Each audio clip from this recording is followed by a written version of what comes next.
Les amis, bienvenue dans cette nouvelle vidéo. Avant toute chose, n'oubliez pas de liker et de vous abonner, c'est très important. Aujourd'hui, bleu vertigo. Attention, ça donne le vertige, la Peugeot 208. Voilà, la plus célèbre des citadines. Un grand merci au groupe Minicogne et à Anthony pour ce prêt. Voilà, comme d'habitude, maintenant vous êtes habitués. Ça fait un moment que je voulais essayer la 208 parce qu'on en croise des dizaines et des dizaines. Le style est vraiment magnifique. Moi, personnellement, j'adore. Je pense que vous aussi. Mais n'hésitez pas à me donner votre avis dans les commentaires. En tout cas, la citadine qui a le plus de succès parce que vraiment, elle est magnifique. D'autant plus dans ce bleu vertigo qui va très bien avec ce temps et ce panorama. Donc une voiture qui mesure 4,055 m, 1,74 m en largeur. Donc ici, cette version, c'est le Blue HDI 1,5 litre 100 chevaux. Donc 250 Nm de couple, 0 à 100 en 10 secondes et Vmax 188 km/h. Tout à fait suffisant au quotidien pour une conso réduite. Donc là, on est autour des 5,5 litres, 6 litres, ce qui est pas mal. Certaines versions disposent des contours de roues noir laqués. Je crois que c'est sur les électriques, si je ne dis pas de bêtises. Mais dans tous les cas, même sans ça, je la trouve très jolie. Et surtout très agressive. Un design vraiment très réussi. Alors ils ont tout misé sur le style. C'est vrai qu'on n'est pas sur la douceur d'une Citroën C3. Je vous donne mes premières impressions, puisque je la découvre avec vous. J'ai juste roulé quelques minutes avec. La Citroën C3, pour l'avoir conduite pendant quelques temps, c'est vrai qu'elle est beaucoup plus douce, beaucoup plus confort. Et là, on est vraiment sur le toucher de route à la Peugeot, assez dynamique, assez ferme. Et c'est un très bon compromis entre confort et sportivité, enfin plutôt dynamisme, parce que c'est vrai que je trouve le châssis très bon et je regrette bien évidemment qu'il n'existe pas une version GTI. Triste époque, parce que je pense que ça aurait été un succès énorme. Regardez, je vous laisse admirer le regard agressif. Vraiment, elle a un regard très agressif, très acéré, avec les moustaches qui descendent. C'est vraiment très beau, une réussite. Moi personnellement, j'adore. La calandre chromée. Le 208 bien affiché. Le dessin des phares. Vraiment magnifique. Le capot, les nervures sur le capot. Voilà, ces deux parties qui sont creusées. Regardez cette arête qui longe la voiture, qui lui donne un petit peu de galbe et de musculature. C'est vraiment très joli. L'arrière aussi qui est très musclé.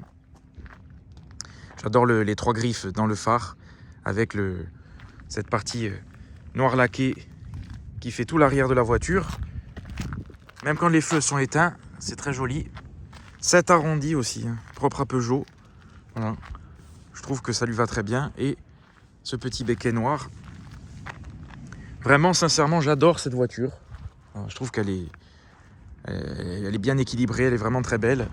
La seule chose à la rigueur qui fait un peu bizarre, c'est ce pare-choc qui se prolonge comme ça en bas. Mais bon, je pense qu'au niveau des normes de sécurité, ils ne pouvaient pas faire autrement. C'est peut-être sous cet angle que c'est le moins joli, que ça fait un petit peu rajouter au pare-choc à l'ancienne. Donc au niveau des pneus, on est sur du 195 55 16 pouces.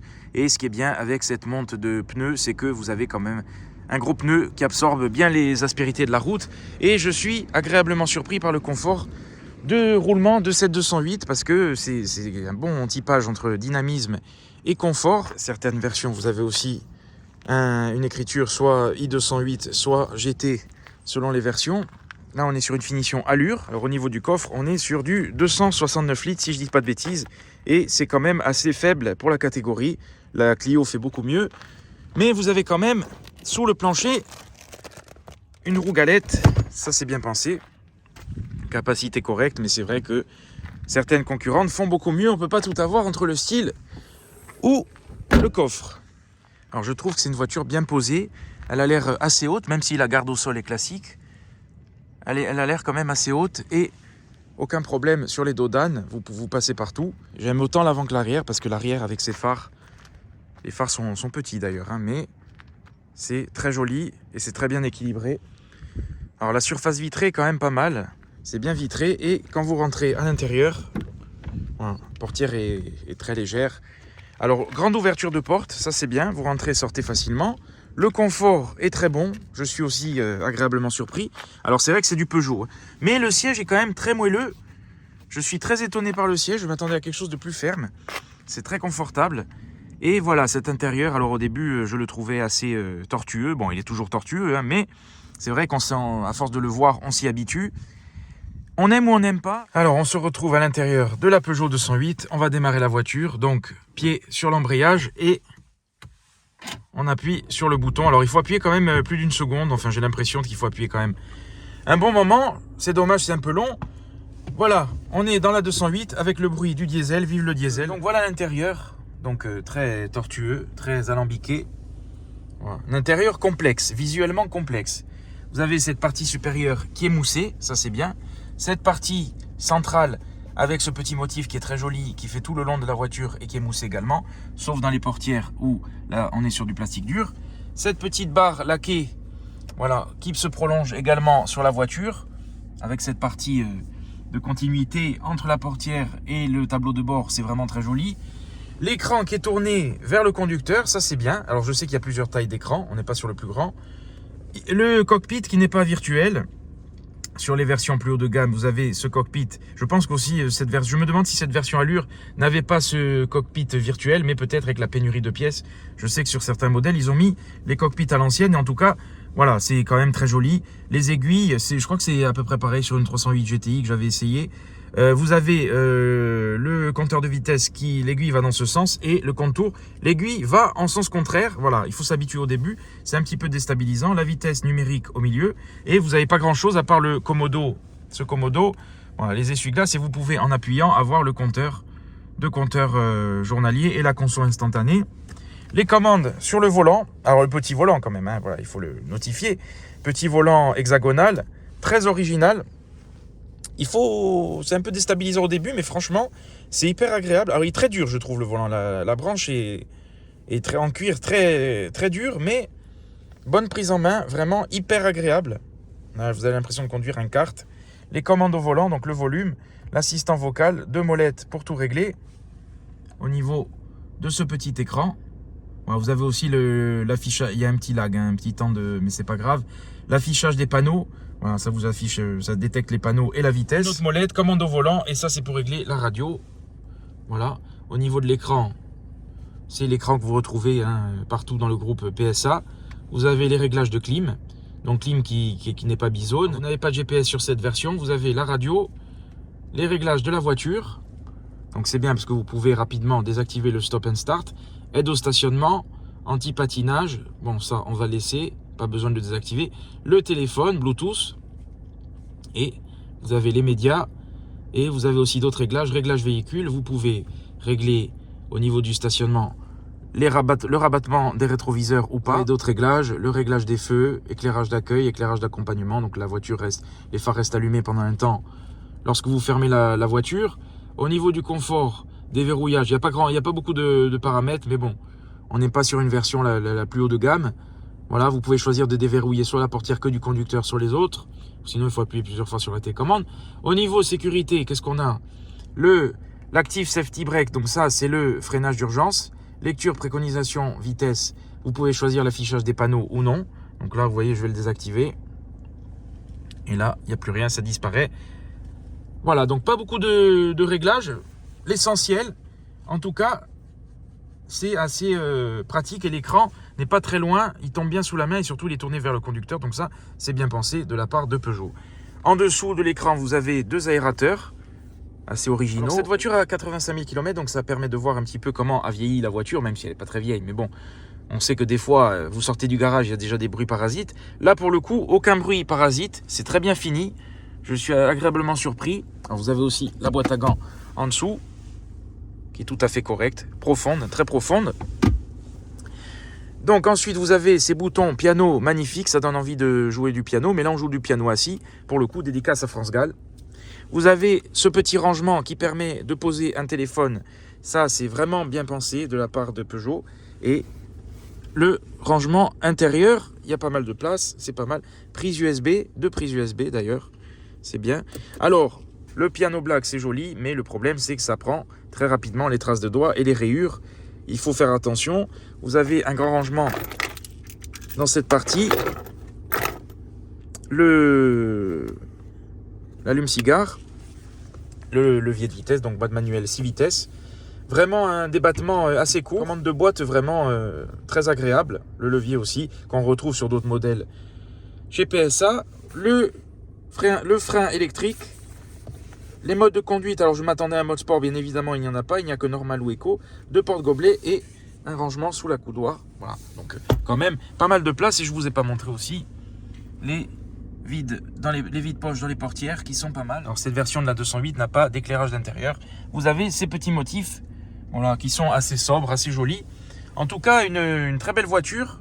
Bonne visibilité sur l'avant et sur les côtés. Vous voyez le capot, ça c'est très bien. Alors la question que je me posais, c'était est-ce que le volant va cacher la visibilité des compteurs, puisque vous savez que c'est récurrent sur les Peugeot, notamment avec ces compteurs surélevés et le petit volant.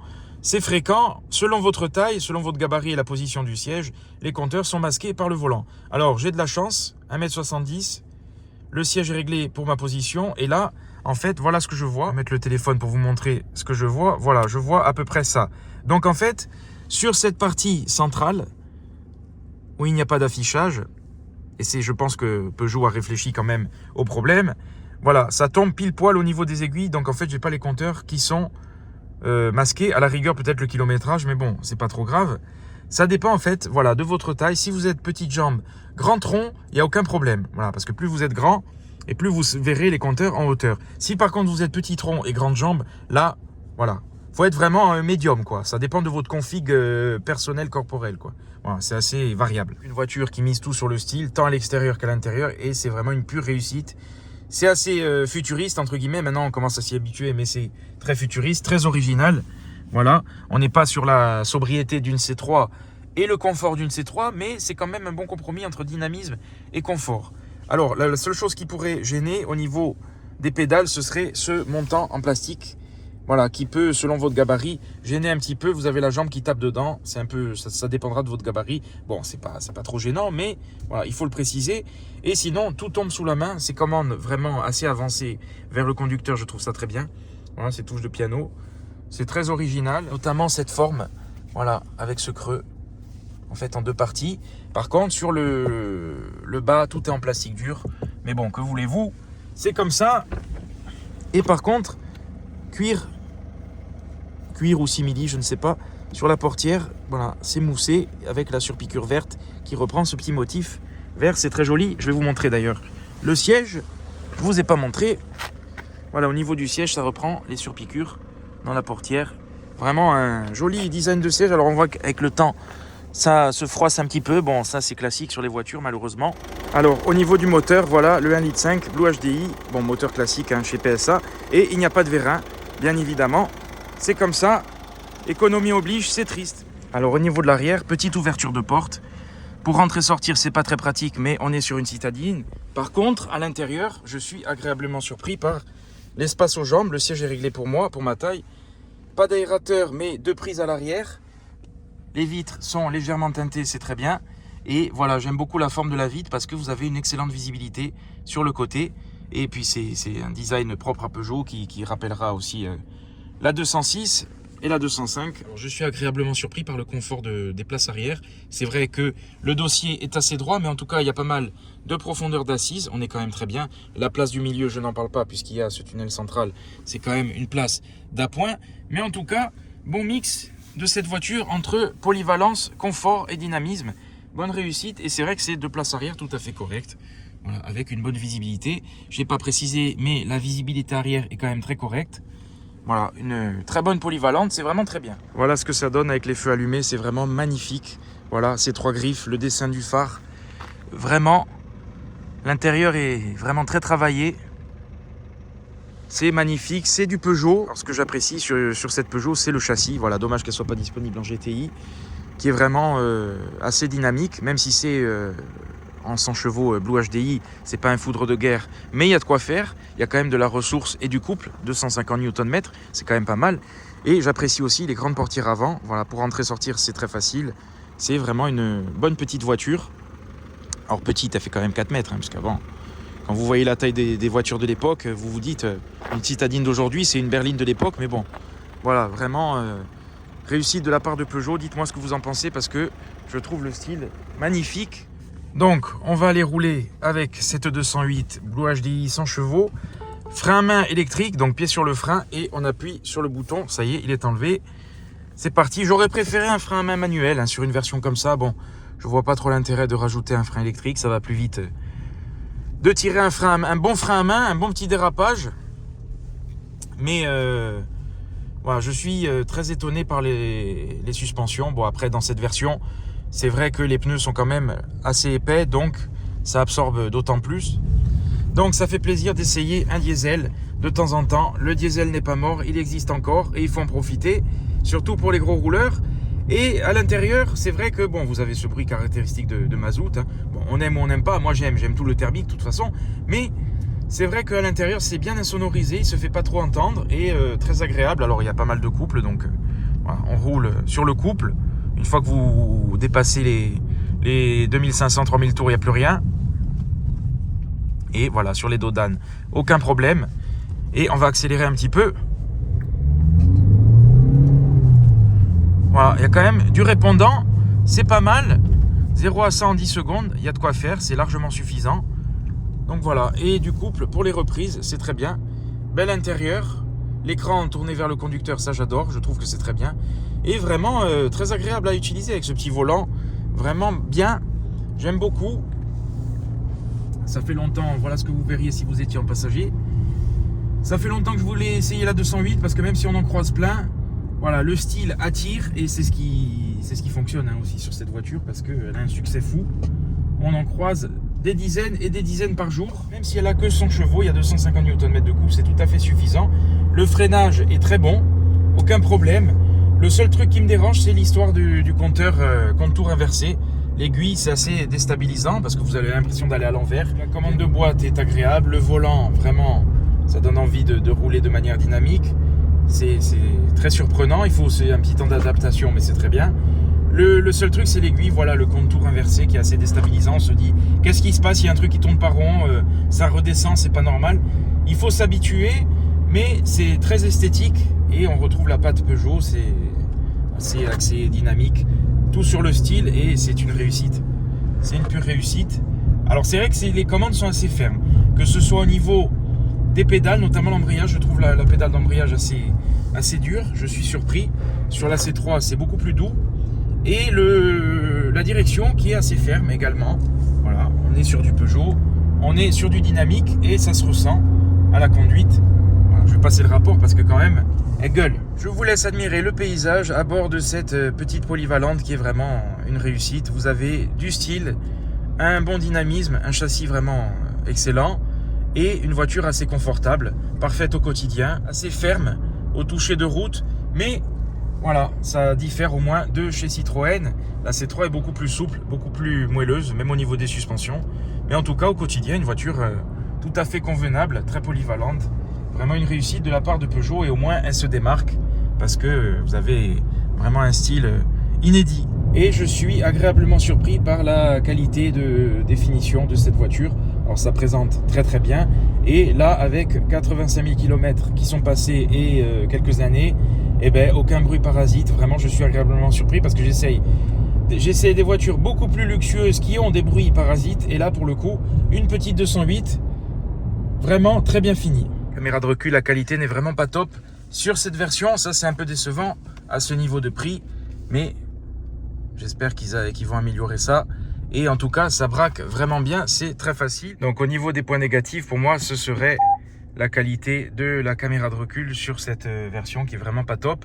Le bouton Start and Stop qui est quand même assez mal placé parce que quand vous voulez l'attraper, il faut faire attention de ne pas bouger le commodo. Voilà. Et puis surtout, il faut appuyer longtemps. Ça, c'est dommage parce que quand vous êtes pressé, voilà, c'est pas très pratique. Et pour ceux qui connaissent les modèles de PSA depuis pas mal d'années, même peut-être 20 ans ou je sais pas combien, voilà, petit moment nostalgie avec ce bouton du régulateur de vitesse qui est le même depuis longtemps. Alors après, c'est vrai que sur la C3 par exemple, c'est le même levier. Voilà, mais celui-là est très agréable, il n'y a pas de problème. Mais ça, voilà, ça fait un petit peu bizarre au milieu de cet intérieur très tortueux, furtif, élégant, moderne. Voilà, c'est assez bizarre de retrouver cette pièce, c'est dommage, économie oblige. Donc voilà les amis, merci à vous d'avoir regardé la vidéo, n'oubliez pas de liker et de vous abonner, c'est très important. Et voilà, j'essaie de diversifier le contenu, il y a de tout, voilà, des citadines, des sportifs, des Tesla, des Lambo, il y a même un tracteur Lamborghini, vous voyez, il y a vraiment de tout sur la chaîne. Dédicace à Aurélien d'ailleurs. que j'irai voir quand il aura restauré son joli tracteur Lambo. Donc voilà, un grand merci au groupe Minicogne et à Anthony pour ce prêt.